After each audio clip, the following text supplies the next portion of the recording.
Next up on the Cosmic News Network, the Cosmic News with Dirk Bradshaw.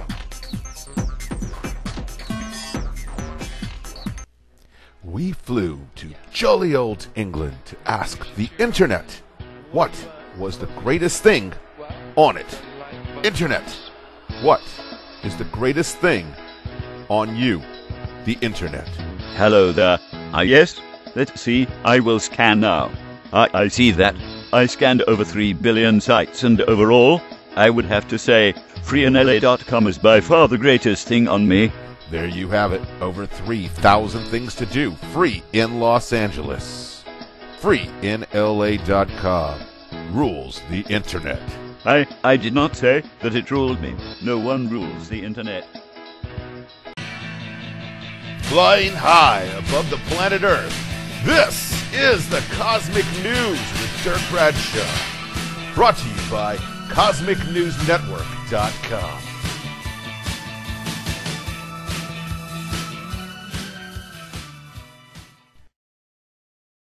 Hey there, boys and girls. It is time for the Cosmic News with Dirk Bradshaw.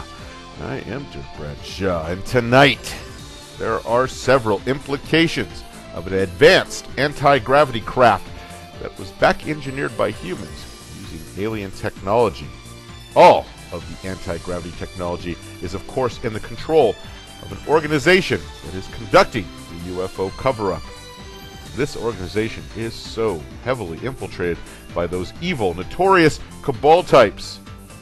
Tonight, Dr. Michael Wolff explains to us that, regretfully, the cabal has complete control over everything we know, hear, say, see when it comes to UFOs and UFO technology. And he should know. He was a high member of that special studies group, formerly known as MJ-12, buried within the National Security Council. Tonight, we reveal a good portion of the infrastructure protecting this cabal. I hope this segment connects a lot of dots for a lot of people. Tonight, we take a walk through the rabbit hole of above top-secret government black operations. And I wonder, can you handle the truth? Alien visitation of planet Earth is a phenomenon that has been reported throughout human history.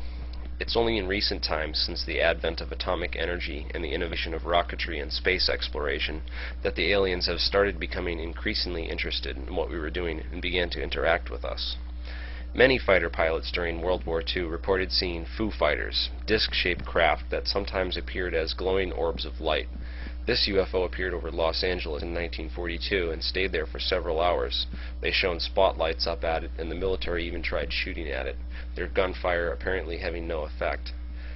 The first crashed alien craft were recovered by Naval Intelligence and the Army OSS in the 1930s. These led to the formation of MJ-12 under James Forrestal, one of many brave men that have come forward with the information, only to be deemed insane by powerful forces within the military and locked away at the infamous Bethesda Naval Hospital, where many, many witnesses were locked away for telling the truth over the years. Forrestal was later pushed out of a 5-story window, and his death was written off as a suicide. After the War of the Worlds radio broadcast and subsequent independent studies, it was determined that the public could never be told the truth about aliens. Roswell was the first recovery of an alien being, a live alien being. It was also the first time anything like this had leaked to the mainstream public. Countless lies and cover-ups can't distract serious researchers from what's in the actual original reports. According to these reports, 4 alien bodies were recovered from the crash debris. 2 were dead, and 1 was badly injured and died shortly after. The 4th alien was found wandering the desert. They captured it and named the creature EBE, short for extraterrestrial biological entity. And luckily, doctors learned enough about its anatomy from the dead aliens to keep it alive for 2 years until it got sick and died. For the first year of captivity, EBE would not talk or communicate with humans at all. After a year, the creature finally became responsive, but it would lie often, so there was no way to know if it was telling the truth. A pattern was soon noticed in the creature's responses. It always gave an answer that would result in a positive response, as if it knew what you were thinking and told you what you wanted to hear. If no answer could elicit a positive response, the creature would not respond at all. This became very frustrating for the scientists who were trying to extract information out of this creature. Government-alien relations have always been like this. There are no secret alliances. Little information is ever obtained about their mission or intentions. Therefore, our military must deem them hostile. There are hundreds of other reports of crashed alien craft. Nearly every country in the world has its own Roswell-type incident, which resulted in the U.S. military coming in, clearing everything out in the area, covering it up, and not answering any questions about it. The Kecksburg, Pennsylvania case is a prime example where NASA is currently being sued in federal court after refusing to comply with a Freedom of Information Act request for documents related to the case. The Roswell incident in July 1947 spawned a media and public frenzy that led to the formation of the National Security Act, the top-secret NSA, and turned the Army OSS into the CIA.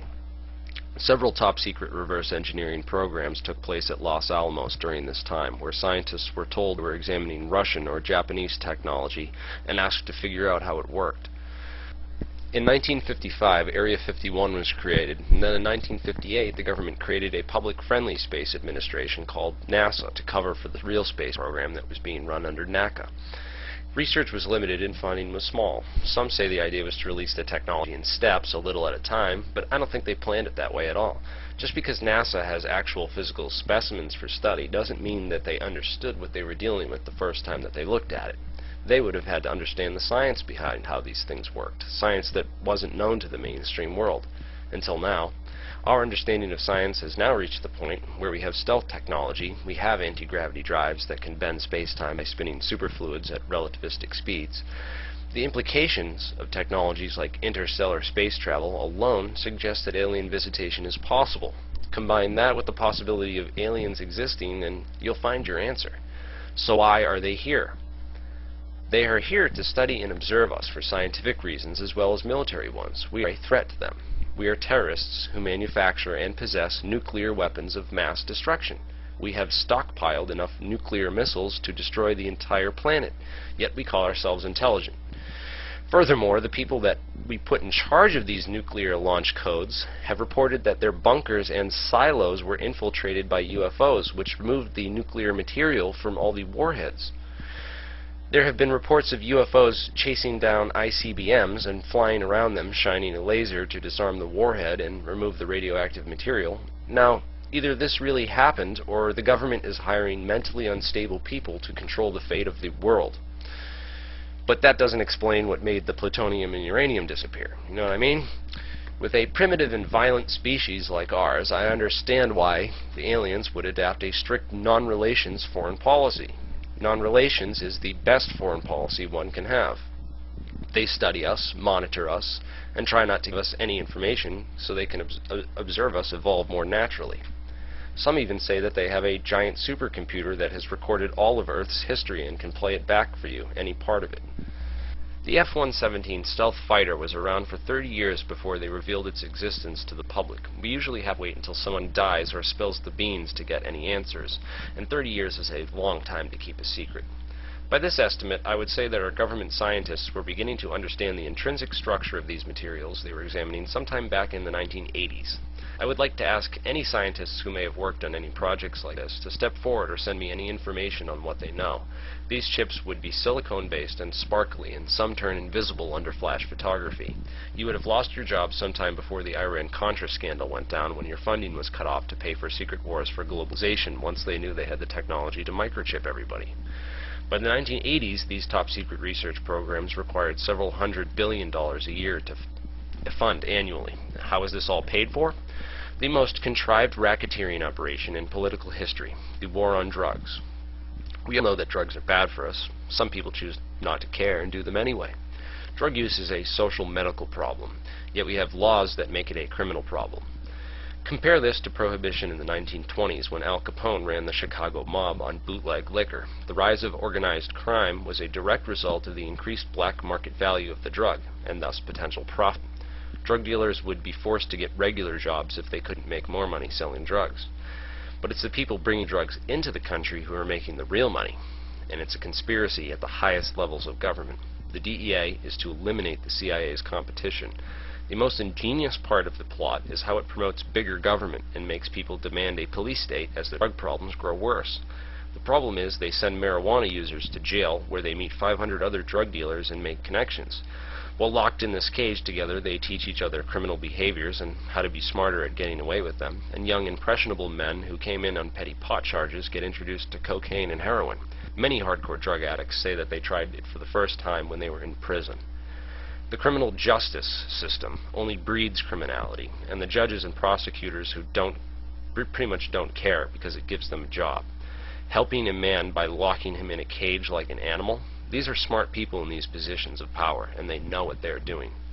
They would also rather turn a blind eye to the reports that the CIA has been smuggling drugs into this country, laundering the money through Wall Street firms and a very shady bank in Pakistan called the Bank of Credit and Commerce International, which was shut down in the early 1990s.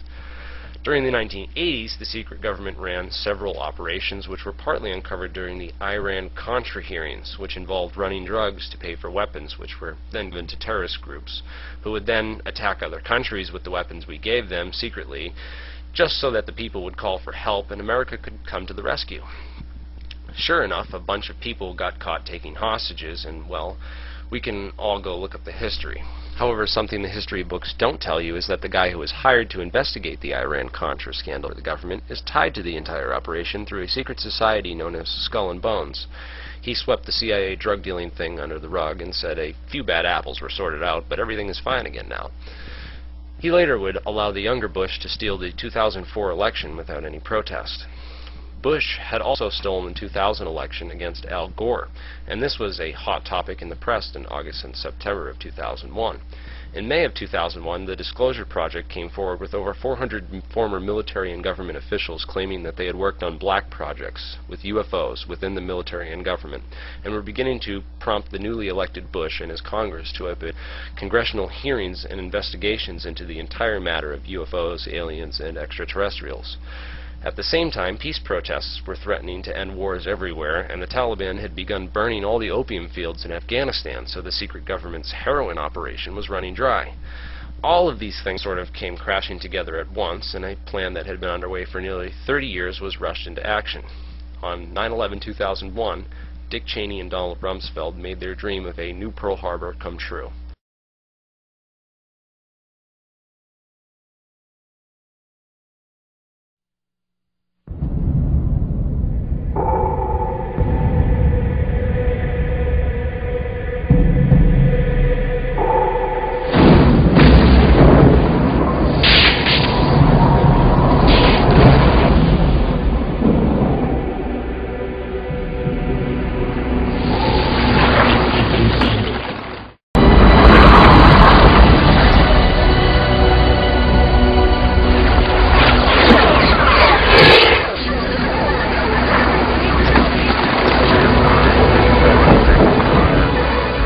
Oh, man, I can't believe it's over. Where does the time go?